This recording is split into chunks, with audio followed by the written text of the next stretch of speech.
저희가 이제 일을 하면서 보니까 근본적으로 제가 이제 대학 때 헌법 같은 걸 배우면은 헌법이 어떻게 되어 있냐면 국민은 무슨 권리를 갖는다. 그러니까 헌법에 이제 기본권 파트가 있거든요.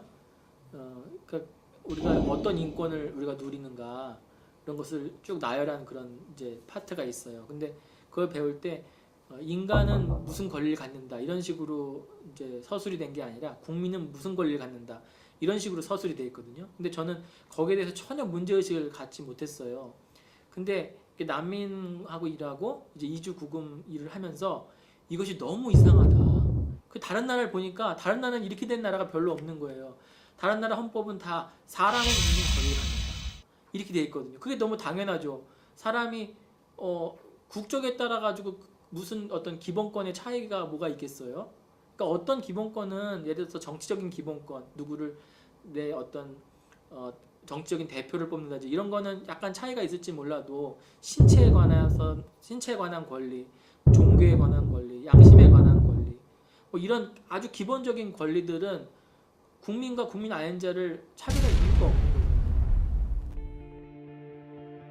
거죠. 그렇다. 모든 인간은 기본적 권리를 갖는다. 하지만 현재 우리 사회는 인간의 기본적 권리에 대해 잘 이해하지 못하는 것 같다. 지구상에는 전쟁, 종교, 인종학살, 기후변화 등으로 수많은 난민들이 발생하고 있다. 그들은 본국의 박해를 피해 다른 국가로 이주하고 있다. 그들은 이주민이다. 또한 난민이다. 난민이란 무엇일까? 이주민과 난민은 어떻게 다른 것인가? 이제 모든 이주민들이 다 난민은 아니에요. 그러니까 난민은 이주민은 맞죠. 난민은 이주한 외국인이기 때문에 이주민은 맞아요. 그렇지만 모든 이주민은 난민은 아니거든요. 이주민 가운데 난민은 더 취약한 상태에 있어요. 왜 취약하냐면 보통은 자기 나라 국가가 자기를 보호해 주잖아요. 내가 인권 침해를 당하면 국가는 인권 보호 의무가 있거든요. 그렇기 때문에 내 이제 권리를 보호해 줄 그런 의무가 있고 내가 국가의 도움을 요청할 수가 있죠. 근데 난민은 국가의 도움을 요청할 수 없는 사람이에요. 국가가 박해의 주체거나 아니면은 박해의 주체는 아니더라도 박해를 받았을 때 효과적으로 보호를 하지 못하는 그런 곳이기 때문에 난민은 결국은 이주자이긴 한데 더 취약한 이주자인 거죠. 행정 위반으로 우리나라에 거주하는 외국인들을 과연 난민이라고 부를 수 있을까? 의심이 들었다. 만약 이주민들이 저마다 이유를 내며 모두 난민 신청을 할 경우 이것이 과연 정당한 것일까? 돌아갔을 때 이제 여러 가지 사회적인, 종교적인, 정치적인 이유 때문에 이제 박해를 당할 수밖에 없고 또 그것 때문에 그 나라를 떠나올 수밖에 없기 때문에 우리가 보통 난민을 강제된 이주자라고 부르거든요. 그래서 외국인으로 산다는 것 자체가 사실은 굉장히 힘든 일이지만 그 가운데서도 더 힘든 사람이 있는 거예요. 왜냐면 보통 외국인은 그냥 떠나면 되는 거니까. 근데 자기 나라 돌아가면 되는 거니까. 근데 이분들은 아무리 여기서 이제 어려움을 당하고 박해를 당하고 차별을 당해도 돌아갈 나라가 없어요. 그러니까 더 취약한 거죠. 인터뷰를 진행하며 난민 신청에 대한 남용이 있지는 않는지 의구심이 먼저 들었다. 이런 취약하기 때문에 더 제대로 보호를 이제 해줘야 되는 건데요. 이제 물론 어느 제도나 다 이제 남용하는 사람들이 있잖아요. 그거는 뭐 이 난민제도뿐만 아니라 이제 다른 그 제도도 마찬가지고요. 그렇기 때문에 저희가 이제 도우려고 하고 저희가 같이 일하는 그런 분들 중에도 어떤 분들은 실제로 난민이 아닌 분들이 있고 또 어떤 분들은 노골적으로 이거를 이제 남용하려는 그런 분들이 있는데 저희는 두 가지 정도 생각을 갖고 있어요. 하나는 뭐냐면 우리도 사실은 역량이 한정돼 있잖아요. 인적인 그런 물적인 역량이 한정이 돼 있기 때문에 정말 이 난민으로서 도울 그런 사람을 도와야 된다 그런 생각이 있어요. 그러니까 우리의 에너지를 정말 제대로 써야 된다라는 그런 생각이 있어요. 그렇기 때문에 우리도 이 사람이 난민인지 아닌지를 사실은 좀 정확히 판단을 하고 싶은 그런 마음이 있어요. 근데 두 번째는 뭐냐면 난민이 될 가능성에 대해서 좀 많이 열어놓고 이분들을 믿는 편인 거예요. 이분들이 취약하기 때문에 자기 표현을 더 못하고 취약하기 때문에 자기를 이제 변호하거나 자기를 설명하거나 이런 데서 굉장히 이제 약한 지위에 있거든요. 그렇기 때문에 그런 걸 감안해야 된다는 거죠. 트라우마틱한 그런 경험들을 했기 때문에 기억력에 손상이 있을 수 있고 오랫동안 여기서 머물렀기 때문에 또 기억이 온전하지 않을 수 있고 또 다른 이유 때문에 사실과 다른 진술을 할 수도 있고 그런 것을 좀 고려를 해야 된다는 거죠. 그래서 한 명이라도 우리가 난민인데 난민이 아니라고 판단을 하면 어떨까 이런 마음으로 접근을 하는 게 맞고 이 사람이 또 난민 제도를 남용하기 위해서 또 난민 신청하네 이런 태도를 이제 가지면 안 된다는 거죠.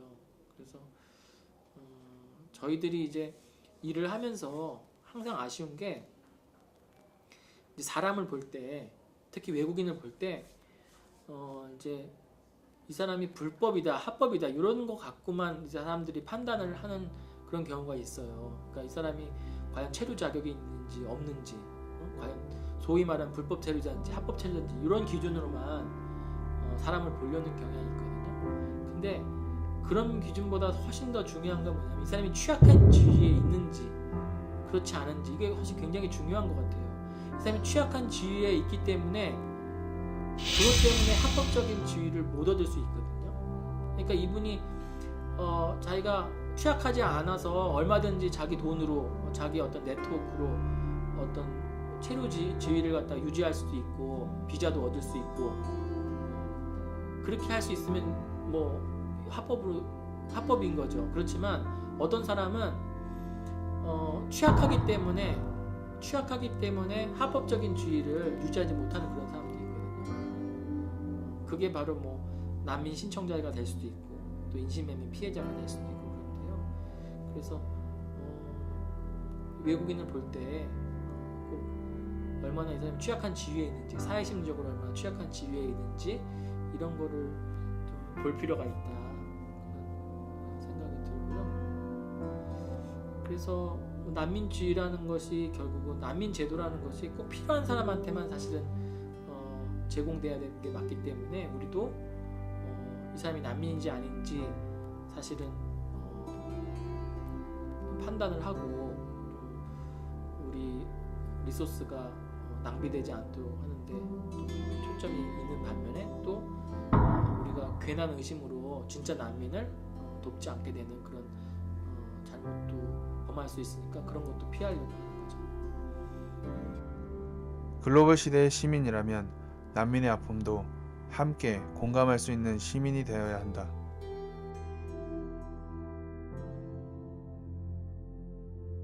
이 사람이 난민이에요. 돌아가면 박해를 받을 위험이 있어요. 근데 모든 난민이 난민 절차를 아는 건 아니거든요. 저도 변호사가 되기 전까지 난민 절차가 있는지 몰랐어요. 실제 우리나라에 있었지만 저도 몰랐어요. 법을 공부하는 사람이지만.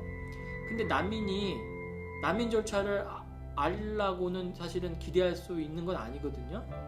또 난민 제도라는 건 있다고 하더라도 구체적으로 어디 가서 난민 절차를 진행을 해야 되는지 또 난민 절차를 진행했을 때 과연 내가 제대로 보호를 받을 수 있는지 이런 건 다 별개의 문제거든요. 그렇기 때문에 그 취약성 때문에 한국에 있으면서도 본국에 돌아가지도 못하고 또 체류도 연장이 안 되고 그런 경우가 많이 있을 수가 있어요. 그렇기 때문에 그 취약성 때문에 체류가 불법이 되는 경우가 있다고요. 또 인신매매 피해자도 마찬가지예요. 인신매매 피해자들이 우리나라에 와가지고 일정한 비자로 왔는데 그 인신매매 상태에서 벗어나기 위해서 사업장을 벗어난다. 그럼 사업장을 벗어나는 순간 이미 출입국관리법 위반이거든요. 그러니까 자기는 이런 인신매매 상태에서 벗어나기 위해서 출입장을 벗어났는데 이것이 출입국관리법상으로는 불법이 되는 거예요. 그래서 이 사람의 취약성을 사실은 고려해서 사실은 불법이냐 합법이냐를 봐야지 그것과 관계없이 그냥 형식적으로만 보면은 제대로 못 도우는 거죠. 그리고 선입견을 가지고 볼 수밖에 없는 거고요. 사실은 저희는 장기적인 그런 계획은 없고요. 이제 어떻게 더 재밌게 일할 건가, 어떻게 더 창조적으로 일할 건가, 그런 거를 고민하는 것밖에 없어요. 그래서 이제 일을 하다 보니까 이 아까 말한 우리 맨데이트가 굉장히 풀기 어려운 그런 문제들이 산적해 있어요. 그렇기 때문에 저는 더 이제 심각하고 인권 침해가 어느 영역보다 심각하고 또 풀기 어렵고 어떤 제도 전체와 또 연관이 돼 있고, 그러니까 이 제도 전체랑 또 사회 분위기 전체랑 연결이 되어 있다는 거는 결국은 그거거든요. 또 우리 사회가 어떤 다양성에 대해서 참지 못하고 다양성을 존중하지 못하고 약자에 대해서 배려하지 못하고 이런 거랑 다 연결이 되어 있는 거거든요. 그렇기 때문에 이 이슈는 굉장히 어려운 그런 이슈이기 때문에 더 재밌게 일을 해야 되고 더 창조적으로 일을 해야 된다는 생각이 들어요. 그래서 저희가 장기적인 플랜, 어떻게 변호사 수를 어떻게 늘리겠다, 아니면 더 어떤 일을 하겠다, 이런 것보다는 저희가 지금 가지고 있는 일, 이 맨데이트가 계속 지속될지 아니면 좀 더 확장될지는 모르겠어요. 그렇지만 좀 더 재밌게 일하고 더 진정성을 가지고 창조적으로 상상력을 발휘해서 문제를 해결하는 그런 방식으로 일을 하면 좋겠다라는 그런 계획만 있습니다.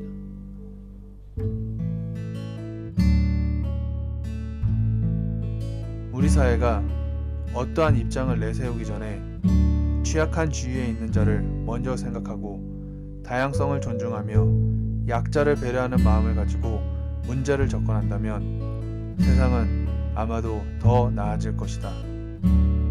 오늘 하루 어필의 김종철 변호사와의 인터뷰를 통해 나의 마음을 점검해보고 주변을 돌아보는 계기가 되었다.